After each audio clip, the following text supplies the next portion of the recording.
ازيكم؟ السخان الفوري اتسألت عليه كتير. السخان الفوري اهم مميزاته انه بيوفر 7% الكهرباء عن السخان العادي. السخان الفوري بينزل المية السخنة في لحظتها، ما بيستناش ان هو يخزن مية زي السخان العادي، لان السخان العادي فيه خزان، السخان الفوري ما فيهوش. هو بينزل المية السخنة، هو مصمم ان هو ينزل المية السخنة في ساعتها. تفتح المية السخنة تشتغل، السخان يشتغل. تقفل المية السخنة تقفل، السخان يقفل. مقارنة بالسخان العادي هو أفضل.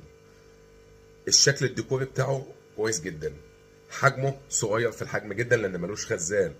تقدر إن أنت تحطه تحت حوض المطبخ، تقدر إن أنت تحطه في الحمام، ليه أماكن كتير إن هو يتحط فيها. بس خلي بالك إن السخان الفوري قبل ما تجيبه اعرف إن هو ليه توصيلات معينة. يعني ما تكونش أنت مشغل السخان العادي وتجيب السخان الفوري تحطه مكانه على طول، ده هيسبب مشاكل كبيرة جدا. وفي بعض السخانات الفوري